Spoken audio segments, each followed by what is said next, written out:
que c'est le Rwanda qui attaque depuis des années. Le gouvernement tâtonne pour dire clairement que c'est le Rwanda qui nous attaque. On doit être aussi fort. Alors Mouyaya a dit comme s'il était à la messe, nous condamnons les... Donc c'était pas ça les temps qui devrait être dit. Fâché, on est fâché, on doit sentir qu'on est fâché. On doit prendre la décision de rompre les relations diplomatiques avec le Rwanda. On nous demande d'aller négocier avec quelqu'un qui nous tue. Et le président congolais se précipite de monter dans l'avion pour aller attendre notre tueur. Et on commence à dédouaner en fait le président Tshisekedi sur cette question de l'insécurité à l'est du pays. Aujourd'hui, nous allons parler des tensions diplomatiques entre la RDC et le Rwanda. En effet, depuis un certain temps, la RDC et le Rwanda ne sont pas au beau fixe, bras dessous, bras croisés ou bras dessus. En effet, le mois dernier, le 11 avril précisément, le président Paul Kagame avait annoncé au Congo-Brazzaville que la collaboration devrait être très permanente pour lutter contre l'insécurité dans la région des Grands Lacs. Chose qui n'est pas totalement vraie sur terrain. La RDC, depuis le mois dernier, la semaine dernière, accuse les Rwandais de vouloir soutenir les rebelles de M23. Et hier, nous avons vu l'ambassadeur du Rwanda, Vincent Karega, a été reçu par le gouvernement congolais, par l'entremise de la vice-premier ministre F. Bazaïba. Au sorti de leur raconte, ils ont fait des déclarations. Le gouvernement congolais a donné le message au Rwanda. Pour en parler, pour en discuter, je reçois sur ce plateau Jacques Isongo, militant pro-démocratie de la Loucha. Bonsoir, M. Jacques. Bonsoir, M. Nestor, et bonsoir à tous les téléspectateurs qui nous suivent de partout. Alors, bienvenue sur notre plateau de télévision et cette émission CF Débat. Merci beaucoup, M. Nestor. Alors, vous avez suivi les différentes déclarations hier à la sortie de la rencontre qui a opposé F. Bazaïba au nom du gouvernement congolais, ainsi que l'ambassadeur rwandais, pour lui faire part du message que le gouvernement congolais a réservé. Il a parlé de 3 points très essentiels, en grosso modo. Bazaïba a parlé de la protestation, de la déprobation, ainsi que de la mise en garde de la RDC face au Rwanda. Quel est votre point de vue par rapport à cette déclaration du gouvernement? D'accord. D'abord, nous saluons en fait Madame Bazaïba et le gouvernement dans son entièreté pour avoir, ne serait-ce que, pris le courage de donner ces 3 mots à l'ambassadeur rwandais. Mais en ce qui nous concerne, c'était des mots fébriles. C'était pas ce que nous attendions et nous espérions. C'était pas fort, fallait qu'il c'était pas fort au-delà, vous pensez? Parce que la diplomatie congolaise, donc le gouvernement congolais, a fait appel à son ambassadeur du Rwanda qui devait venir ici au pays d'après le compte rendu du Conseil des ministres du vendredi passé sur la situation en fait qui a prévalu à l'Est. Nous aurions voulu aussi voir l'ambassadeur rwandais, M. Karega, quitter le sol congolais. Et malheureusement, Madame la vice-premier ministre, Madame F. Bazaïba, est passée outre. Quitter de façon brusque, ne devrait pas respecter les BABA de la diplomatie. Jacques Isongo, souvenez-vous qu'en relations internationales entre États, il y a les principes qu'on doit respecter. Peut-être le gouvernement congolais est dans ses chemins. L'ambassadeur rwandais ne serait pas le premier ambassadeur à être expulsé dans un pays. Oui. Souvenez-vous, le même ambassadeur Karega a été expulsé en Afrique du Sud. Oui, c'était pourquoi, peut-être le contexte n'est pas le même. Le contexte est le même. Actuellement, nous avions voulu que les relations bilatérales entre la RDC et donc les relations diplomatiques en fait ou bilatérales entre la RDC et le Rwanda soient rompues jusqu'à nouvel ordre. Parce que ce qui se passe à l'est du pays est inacceptable. Depuis plusieurs années, la RDC n'a jamais eu le courage de dire que c'est le Rwanda qui agresse le Actuellement, le ton a changé, la situation a évolué. Le ministre Tundula a parlé de façon à pointer. Et où est la suite? Quelle est la suite? Finalement, vous pensez-vous que dire que nous désapprouvons la politique ou soit l'agression, le soutien en fait du Rwanda au M23 serait suffisant? Nous voudrions voir. Vous voyez, le gouverneur militaire au Nord Kivu, il a fermé des frontières. Et voilà, ce sont des signaux forts que nous avions voulu que le gouvernement congolais puisse entrevoir, donc puisse aussi soutenir en fait l'armée. Nous arrêtons, donc l'armée arrête par ses prouesses, fait arrêter 2 militaires, 2 sujets rwandais qui sont dans l'armée rwandaise. Alors, et du coup, c'est le gouvernement, par l'entremise du président de la République, qui donne l'ordre de libérer ces gens. Pourtant, c'était le seul élément des pressions sur le régime rwandais. Alors vous pensez que le gouvernement congolais devait détenir les militaires rwandais? Bien sûr, on devait les juger publiquement. Pour pouvoir les juger. Et quand Tshisekedi a pensé, parce que souvenez-vous, Macky Sall a appelé au calme. Macky Sall ne peut pas appeler au calme. La Russie actuellement a dit que la RDC devait prioriser la voie diplomatique. La conférence... La Russie ne peut pas nous donner des leçons. Oui, mais à parler parce que la diplomatie prime au-delà de tout. Mon cher finalement, Nestor, on devrait avancer dans ce sens. Mon cher Nestor, ce sont des questions très pertinentes qui, pour moi, à mon sens, ne valent pas des réponses. Premièrement, parlons de Macky Sall.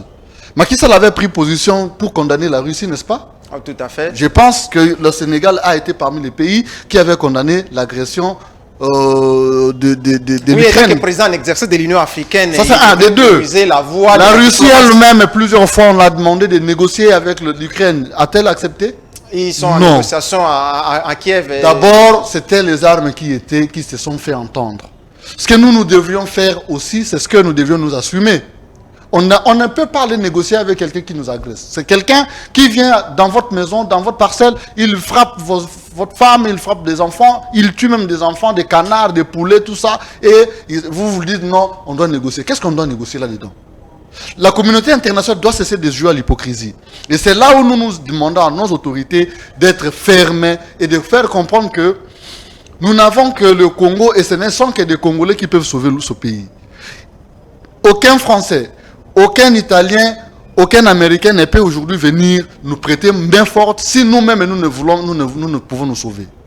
Le président de la République, Tshisekedi, a fait plusieurs voyages dans le monde entier, soi-disant pour renforcer la diplomatie congolaise à l'échelle internationale. Et vous pensez que mais aujourd'hui, les retombées sont caduques, les retombées sont néants, il n'y a rien de concret. Pourquoi? Parce que aujourd'hui, aucun pays, que ce soit en Afrique, que ce soit en Europe, que ce soit les Amériques et même les Asiatiques, personne n'a osé condamner fermement et clairement le Rwanda. Est-ce que vous ne voyez pas que le président Tshisekedi donne l'impression d'être quelqu'un de très pacifique, il cherche toujours la résolution à travers une table de négociation pour pouvoir préserver aussi des vies, parce que la guerre coûte cher, Jacques Isongo. La guerre coûterait cher chez nous ou chez les Rwandais.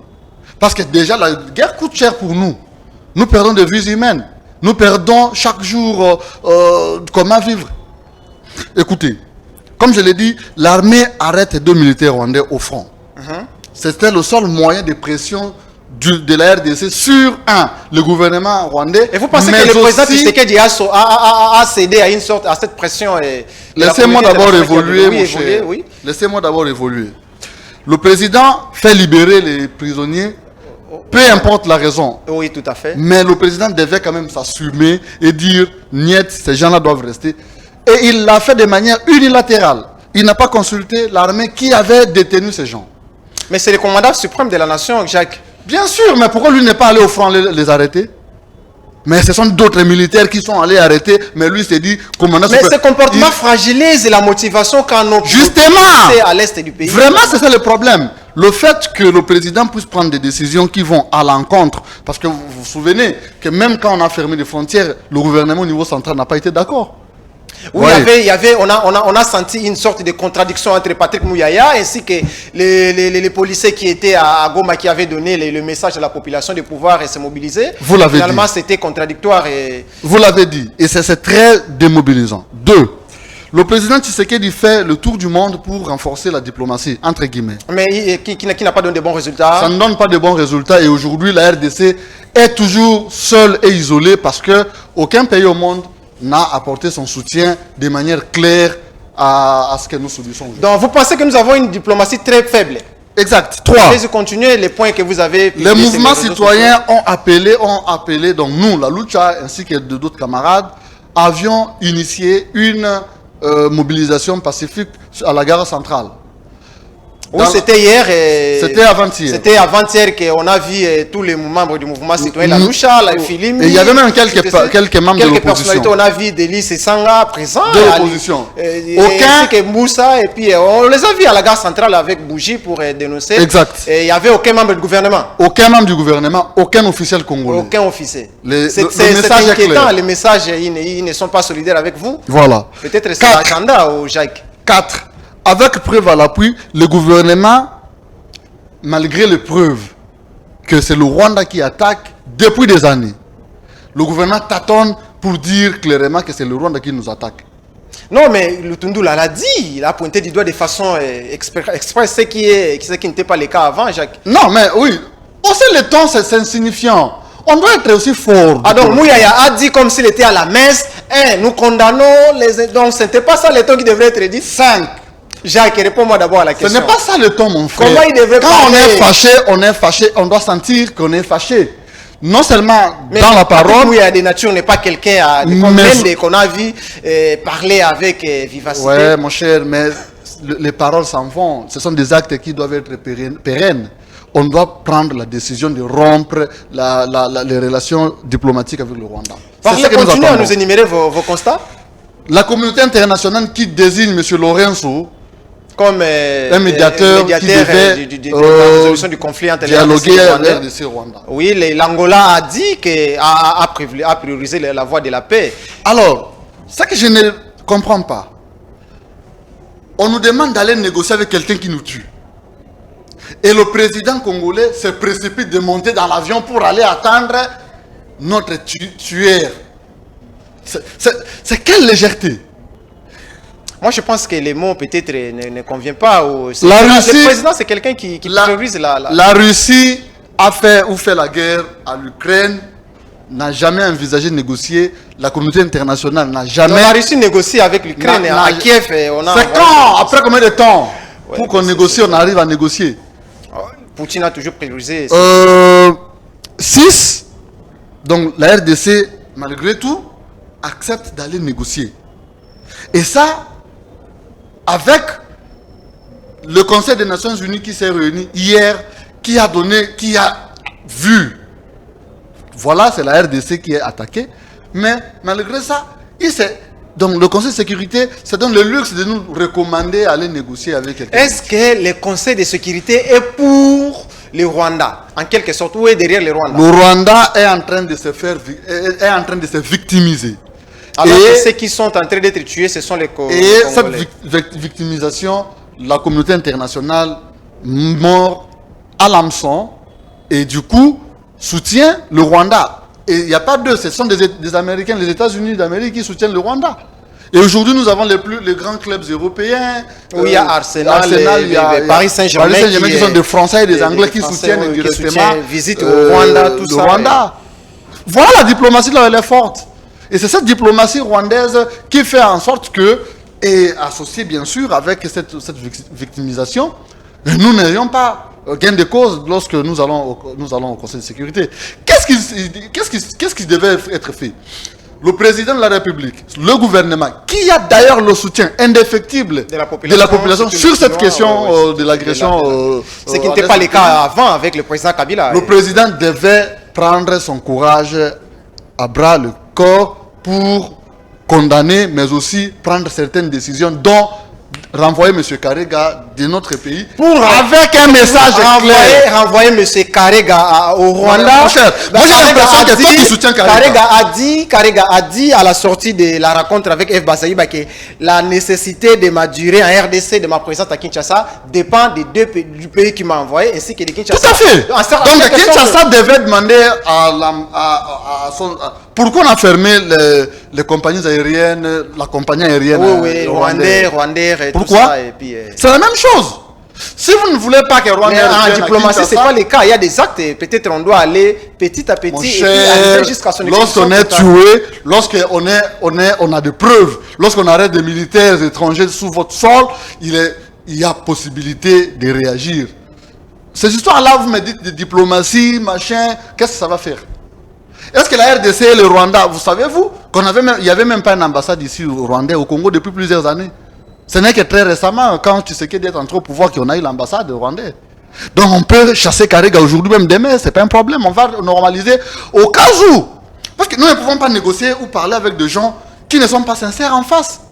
Des gens qui n'ont comme intérêt que tuer, voler, piller dans notre sol. Et vous voulez aller amadouer ces personnes en discutant ou en dialoguant? C'est là où moi et personnellement, ça n'engage pas la lutte, notre mouvement soutient les manifestes. Aujourd'hui, il y aura une manifestation devant l'ambassade du Rwanda. Mais vu les humiliations dont je viens d'énumérer, qui sont au nombre de 6, pour moi, je trouve qu'il est inutile d'aller apporter un soutien à un gouvernement faible, un gouvernement irresponsable, un gouvernement des moins sérieux et incompétent, parce que nous perdons notre temps inutilement. Le gouvernement devait plutôt prendre comme raison le soutien que nous, population, portons, et le mouvement citoyen bien sûr, et même les partis politiques de l'opposition, portons à cette guerre pour prendre certaines décisions. Mais à la place, le gouvernement continue à nous humilier en allant négocier, en écoutant la communauté internationale qui, au lieu de nous soutenir, soutient le Rwanda qui nous agresse. Et ça, c'est inacceptable. Voilà pourquoi, moi, Jacques Isongo, je me désolidarise de toutes les mobilisations qui s'organisent pour décrier l'agression rwandaise, parce que les autorités nous déçoivent, les autorités nous font la honte. 2. Je réitère mon soutien indéfectible à l'armée qui est au front, et je soutiens toutes les initiatives que l'armée est en train d'entreprendre pour mettre... Mais c'est la même démarche avec les amis qui sont sur terrain en train de... Les amis qui sont sur le terrain... Parce que là, vous désolidarisez, il y a des gens qui apportent le soutien, le comportement du gouvernement, si la population est déterminée, le comportement du gouvernement ne peut pas ébranler la motivation que sont les ainsi que les militaires qui sont au front. Je ne démotive personne. Au contraire, j'appelle... comme troisième point, tous les jeunes, les Congolais, femmes, vieux, enfants, d'être derrière notre armée, de soutenir l'armée, pas de soutenir les politiques. Je n'ai pas voulu, je ne dis pas de soutenir l'armée. L'action, s'il vous plaît, Jacques, s'il vous plaît, l'action contre l'ambassadeur ou devant l'ambassade du Rwanda, devant l'ambassade du Rwanda, c'est en quelque sorte dans le même message que vous annoncez, que vous donnez à la population. Parce que là, ça va aussi motiver les gens à comprendre que c'est la population congolaise, peu importe le comportement des citoyens, des dirigeants. La population fait ce qu'elle peut. Mais le dirigeant ne nous soutient pas. Alors, voilà pourquoi moi, Jacques, je n'irai plus. Alors, hier, il n'y a pas très longtemps ici, quand le président honoraire, l'ancien président Joseph Kabila était aux affaires, l'opposition criait, citait le nom de l'ancien président, comme quoi c'était lui et les problèmes. Mais aujourd'hui, quelle est la position des acteurs, surtout de l'opposition, face à cette situation, disons, face à cette situation qui ronge notre pays à l'est du pays, à l'est. Vous savez, mon frère, il est difficile aujourd'hui, c'est vrai, qu'on commence à dédouaner en fait le président Tshisekedi sur cette question de l'insécurité à l'est du pays, contrairement à ce qui était le cas, comme vous le dites maintenant. On condamnait tout de suite M. Kabila d'être responsable ou co-responsable dans cette situation. Mais nous devons avoir le courage d'être sérieux et honnête. Soit on demande pardon à Kabila de l'avoir calomnié pendant tout ce temps, soit... Parce que la situation ne s'est pas changée finalement. Soit nous condamnons aussi... De plus en plus. Soit nous condamnons aussi M. Tshisekedi de tuer à l'est du pays. C'est clair. C'est clair et ça serait logique et justice. Moi je pense que... Pourquoi Bemba, les autres ne parlent pas? Je suis pas leur porte-parole malheureusement. Mais je sais que nous voyons l'état de l'homme congolais. L'état de l'homme congolais, donc ce sont des intérêts partisans, ce sont des intérêts égoïstes qui priment sur le collectif général. Vous voyez, le collectif, aujourd'hui, les mouvements citoyens et quelques amis de l'opposition qui sont dans la rue, nous ne demandons rien. En retour, nous ne demandons pas de postes ministériels, nous demandons seulement la paix et la rupture des relations diplomatiques avec le Rwanda. Dès lors que ces éléments ne s'obtiennent pas et que le gouvernement ne soutient pas les actions de l'armée sur le terrain, nous serons toujours en déphasage et nous n'aurons pas une paix durable dans notre pays. Parce qu'il faudrait que et l'armée et le gouvernement parlent un seul langage. Lorsqu'il y a cacophonie, lorsqu'il y a contradiction, il sera toujours difficile de pouvoir aller loin. Parce que, vous savez, même dans des équipes de foot, lorsque le comité ne parle pas un seul langage entre ses membres, il est souvent difficile de gagner le match. Alors, moi, je pense parce que sur cette situation, il y a aussi l'aspect humanitaire. Quel est alors l'apport des mouvements citoyens, au-delà des déclarations verbales, au-delà de allumer les bougies devant l'ambassade et tout ça, faire des messages, des calicots. Mais quel est alors votre apport sur terrain de façon humanitaire à l'est du pays? Ce que nous faisons actuellement à l'est du pays, c'est que nous sensibilisons d'abord les populations locales et puis nous donnons... Comment ça se passe concrètement? Concrètement, nous passons dans des marchés publics. Donc vous passez... nous faisons de petites récoltes de denrées alimentaires. Vous donnez ça aux militaires? Nous allons pas donner aux militaires on les donnait, mais actuellement nous sommes en train d'aider les déplacés des affrontements. Ok, les déplacés, ceux qui ont les enfants, les femmes, les exactement, les faibles, qui ne sont plus dans leur domicile parce que effectivement agressés par le Rwanda et le M23. Et voilà ce que nous sommes en train de faire sur le terrain. Mais c'est insignifiant, vous voyez. Est-ce que la communauté internationale porte aussi... Mais la communauté internationale, elle est complice. Il y a les HCR. La communauté internationale étant complice, nous ne pouvons plus compter beaucoup sur elle. Ici, ce n'est que le gouvernement qui peut prendre ses responsabilités de pouvoir aider en ce que la guerre finisse en initiant des actions fortes militaires, donc des actions militaires fortes sur le terrain. Au cas contraire, n'empêche, ici, je ne demande pas à ce qu'on ne négocie, on ne parle pas avec le Rwanda. Nous pouvons négocier, mais entre-temps, oui, parce que les opérations militaires continuent. On ne doit pas vivre dans... Toi, dernièrement, tu as été au Rwanda. Bien sûr. Je pense que si on ferme nos frontières avec le Rwanda, ça ne serait pas bénéfique pour nos populations qui font des va-et-vient. Moi, je pense que vous ne voyez pas qu'on doit toujours finir sur la table de négociation entre acteurs, entre les deux. On finira par négocier. Mais quand? Mais en attendant, c'est le moment. Non. En attendant, on se bagarre d'abord. Peut-être après, on peut négocier. Parce que, écoutez, j'étais au Rwanda, le Rwanda n'a jamais été mon pays et ne le sera jamais. Oui. Donc, je ne peux pas dire que parce que j'étais au Rwanda ou je vais régulièrement au Rwanda, que moi je dois soutenir le Rwandais. C'est inadmissible lorsque entre frères et amis, le choix est clair. Moi je soutiens mes frères qui sont à l'Est et je sais que beaucoup d'entre eux, beaucoup de ces familles vivent aussi du commerce transfrontalier, ce qui est aussi normal parce qu'on ne peut pas vivre à part, dans un monde à part. Il faudrait toujours vivre ensemble avec le Rwandais. Écoutez mon cher, le 25 mai 1963, l'Union africaine a été créée. À l'époque, on l'appelait OUA, Organisation de l'Unité africaine. Oui. Cette Union africaine a été créée en 1963. Pourquoi? Pour aider les autres pays africains qui n'étaient pas encore indépendants de trouver l'indépendance, entre autres la Rhodésie du Sud, donc l'actuel Zimbabwe, et l'Angola. Je pense aussi qu'il y avait d'autres pays qui n'étaient pas encore indépendants. Il y avait aussi le problème d'apartheid en Afrique du Sud. Oui. Tout ça, la RDC, le Ghana, l'Éthiopie, sauf le Maroc qui n'a pas signé, il y avait 32 États. Ils avaient signé cette charte, donc ratifié cette charte de l'Union africaine pour pouvoir célébrer le peuple libre et indépendant de l'Afrique. Pour célébrer et organiser l'unité africaine. Pendant que cette date était en train d'être commémorée le 25 mai. Oui, le 25 mai dernier, c'est la date à laquelle il y a eu l'unité, donc on appelle ça la journée mondiale pour l'Afrique. Pour l'Afrique et de l'unité africaine. Voilà, ou la journée internationale de l'unité africaine.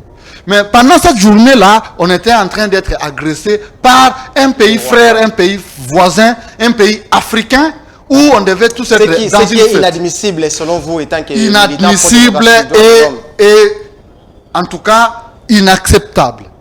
Inacceptable. Alors, nous célébrons l'unité africaine. Pourquoi les relations entre la RDC et le Rwanda sont tendues de façon permanente? Comment va arriver la calmie finalement? Tout simplement parce que le Rwandais et leurs dirigeants ne sont pas honnêtes. Vous avez vu? C'est la malhonnêteté des dirigeants africains. Ils ne sont pas... Et non la faiblesse de la diplomatie congolaise. Non, je commence par là. Ils sont malhonnêtes parce que on a vu le président Tshisekedi négocier, parler, aller au Rwanda, appeler le président Kagame ici. Et le président Kagame qui a été applaudi ici au stade de Jamais reconnu que ce sont eux qui nous agressent. Vous voyez? Tout à fait. Et à la place, ils continuent de nous agresser, même pendant que on est censé être en bon terme avec eux actuellement. ouais. De l'autre côté, nous avons des dirigeants congolais qui ne veulent pas s'assumer. On ne veut pas s'assumer, nous pensons qu'en appelant, non c'est mon frère, c'est mon cousin, on serait en paix. Pourtant, ils nous narguent. Moi je pense que le Rwanda peut aussi vivre la guerre chez lui. Le Congo peut aussi attaquer le Rwanda. Donc vous voulez que la guerre soit déplacée de la RDC au Rwanda? Exactement, c'est aussi possible parce que nous partageons les frontières. Le Rwanda c'est un petit pays. Il suffit tout simplement de déplacer nos effectifs où nous savons qu'il n'y a pas de danger tel que alors le Congo central. Pourquoi nos relations sont tendues à chaque fois? Mais c'est ce que je dis. C'est ce que je viens d'expliquer. Nous avons un pays où soit des autorités rwandaises qui ne sont pas honnêtes, sont malhonnêtes, mais aussi une diplomatie congolaise très faible et qui ne s'assume pas et qui ne prend pas de décisions courageuses lorsqu'il faut. Voilà, à mon humble avis, ce qui se passe actuellement en RDC. L'affairisme, l'exploitation illicite et illégale en fait de nos minéraux, le bois, le cacao à l'est du pays, qui est à la base en fait de ça. Lorsqu'on n'arrive pas à sécuriser de manière permanente nos frontières, lorsqu'on ne milite pas de manière efficiente pour mettre fin ou endiguer les rébellions dont les M23, les Kaideko et j'en passe, il sera toujours difficile de vivre en paix. On pouvait aussi, aujourd'hui on pouvait aussi prendre le budget affecté aux élections pour renforcer l'armée en fait de combattre à l'est du pays. Pourquoi seulement prendre le budget des élections? Oui, parce que il y a aussi d'autres budgets qu'on peut prendre. Lesquels par exemple? L'armée a un budget. On arrête à payer les députés pour pouvoir financer. C'est possible. On peut même stopper le déplacement du président de la République. Ah, il n'y aura pas mort d'homme. Dépense beaucoup d'argent. Bien sûr. Vous savez, il y a beaucoup de présidents africains que je connais, dont celui qui vient de décéder, M. Magufuli, le Tanzanien, qui a fini ses mandats sans quitter le sol tanzanien pour aller à l'étranger. Ah, mais c'était la vision de Félix Tshisekedi. Hein. Il lui pensait que le Congo était isolé. Pour lui, c'était l'occasion de pouvoir redorer l'image diplomatique de la RDC. Pour donner l'image de la RDC, il n'était pas obligé de sortir. Je me demande à quoi sert le rôle de M. de monsieur le ministre des Affaires étrangères, M. Lutundula. Si lui, le président doit tout faire, doit se déplacer, même dans un petit village à côté, ici, au Congo-Brazzaville, à Oyo, il part à Soyo, ici, en Angola. C'est un amoureux de voyage, c'est sa passion. Vous comprenez que c'est difficile. Nous parlons des crises, des tensions diplomatiques entre la RDC et le Rwanda. Jacques Isongo, nous tendons petit à petit vers la fin, mais quel est votre idéal finalement de la fin? C'est de continuer la guerre, parce que finalement on doit... La première des choses ne doit pas vivre sous les bottes, sous le bruit du bot. La première des choses, c'est fermer les frontières entre la RDC fermer les frontières entre la RDC et le Rwanda. Le Rwanda, en commençant par le sud Kivu et le nord Kivu. 2. On expulse M. Karega de notre sol pour faire voir aux Rwandais. Ce qui n'est pas fait. Vous approuvez votre mécontentement envers le gouvernement de la RDC. Exact. 3. Le président Tshisekedi ne peut envisager de discuter avec le régime de Kagame que lorsque, 1. Le Rwanda reconnaît publiquement que c'est lui qui nous agresse. Qui devrait être sur les tables de négociation entre M. Félix Tshisekedi? Je pense que le président lui-même, le président Kagame, il s'est déplacé pour Rwanda, comme je venais de vous l'annoncer. Donc il va voir, ils seront en tête à tête avec le président rwandais. Je ne sais pas. Est-ce qu'il y aura une issue vraiment... Ça ne sera pas la première fois que le président Tshisekedi discute avec M. Paul Kagame sur ces questions de l'Est. Il y a même des instances dont la CPI-RGL, il y a le mécanisme de suivi d'Addis Abeba, qui sont des mécanismes, soit des organes... dans la région des Grands Lacs, pour la stabilité et la sécurité dans la région des Grands Lacs. Mais qui, tous ces mécanismes ne donnent pas des résultats escomptés. Et du coup, c'est la République qui continue à payer des frais pour le fonctionnement, pour payer tous ces bureaux. Voilà, donc voilà un peu ce que nous espérons. Et donner, en fait, ça c'est la position de la lutte depuis toujours. Nous devrions donner un budget conséquent Une à position de la l'armée. lutte que toi tu partages pas certains points de vue parce que la lutte Certains points de vue. a appelé les gens à se réunir aujourd'hui devant l'ambassade du Rwanda. Oui, mais moi je vous n'irai pas venez, tout vous dites simplement qu'il parce ne que doit je... pas, Exact, moi personnellement je je sais pas. n'irai pas. Je soutiens les amis qui seront là pour la cause, mais je pense que ce que nous faisons, c'est que nous soutenons un papa irresponsable et Ah, je le n'ai papa est pas... responsable, c'est le gouvernement Le gouvernement congolais. congolais n'est pas Par responsable. l'entremise de M. Samba Lukonde. Et je n'ai pas- Quelle est sa politique sécuritaire? Je ne sais pas, j'ignore. J'ignore sa politique et j'ignore même la politique du président de la Mais République sa politique en étrangère. dehors des voyages. Donc bref, moi, Vous pensez que sa politique étrangère résume seulement par le voyage? si vous, Le président- si vous en connaissez une autre politique... Moi, je ne suis pas, je connais pas. Donc voilà, personne ne connaît. Si vous ne connaissez pas, vous êtes journaliste. Non, on va Comment chercher. moi je vais connaître. Donc voilà, mon cher frère, Monsieur Nestor, je pense que il est temps que nous comprenions que la RDC mérite des dirigeants qui ont du cran, qui peuvent prendre des décisions de protéger la population et qui peuvent faire face à... Parce que nous sommes délaissés, nous sommes humiliés, nous sommes abandonnés à notre propre triste sort et c'est vraiment très décevant. Voilà ce qui pousse à ce que nous prenions certaines décisions pareilles. Merci beaucoup, Jacques Isongo, de pouvoir passer sur notre télévision. Je pense que vous êtes déjà un habitué d'ici et vous reviendrez pour nous parler encore sur cette question de la guerre si jamais nous espérons que ça puisse prendre fin. Merci, c'est moi qui vous remercie et c'est toujours un plaisir lorsque je passe dans vos studios. Ainsi prend fin cette émission. Merci de nous avoir suivis et nous espérons que cette situation de l'insécurité à l'est du pays va prendre fin et que la population de l'est de la RDC va finalement retrouver la paix et cette situation de l'insécurité va tomber sur les accords, les négociations ou la paix ou les embrassements finalement parce qu'après la guerre, il y a la paix, les gens doivent s'attendre. Merci à vous, merci chers téléspectateurs et vous aussi continuez à vous abonner sur notre page YouTube.